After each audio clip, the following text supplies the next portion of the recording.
नीयत और सोच अच्छी होनी चाहिए। बातें तो कोई भी अच्छी कर सकता है। गलती पर अकड़ना आपको सही साबित नहीं कर सकता। गलतियां आपकी ही हैं तो बोझ भी आप ही को उठाना है, कोई दूसरा कुछ नहीं कर सकता।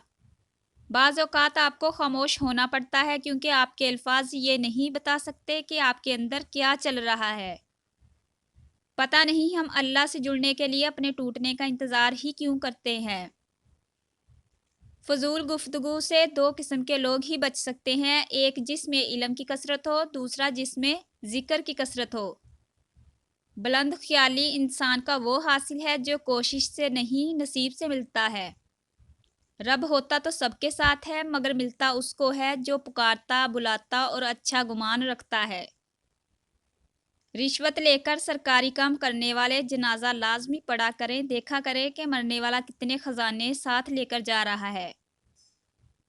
ऐसे शख्स के साथ चलना बहुत मुश्किल होता है जो समझे कि वो हर काम ही ठीक करता है।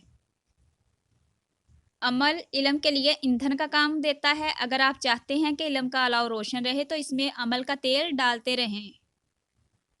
नफ़रतों के हजूम में हम ये बात ही भूल गए कि किसी से मुस्कुराकर बात करना भी सदका है।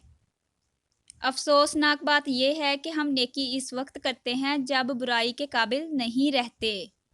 इंसान खुद को खुद से मुतमिन रखे, ये अच्छी ज़िंदगी के लिए काफ़ी है। लोगों का क्या है, वो तो ख्वामखा में फरिश्ता मिजाज बनते ही रहते हैं।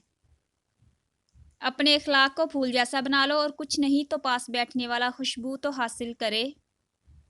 रिश्ते इसलिए कमज़ोर हो रहे हैं क्योंकि हम निभाने के बजाय आजमाने लगे हैं।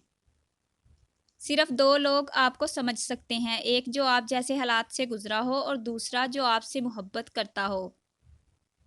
वक्त मट्टी डाल देता है यादों पर, माजी पर, आरजू पर, गलतियों पर, चाहतों पर, यहाँ तक के रिश्तों पर भी। गमज़दा मत हो जो तुमने खो दिया है, किसी और सूरत तुम्हारे सामने आएगा। बदनसीब है वो शख्स जिसकी सेहत उसका साथ दे मगर वो अपने रब को सजदा ना करे। ज़्यादा दूर देखने की चाहत में बहुत कुछ पास से गुजर जाता है।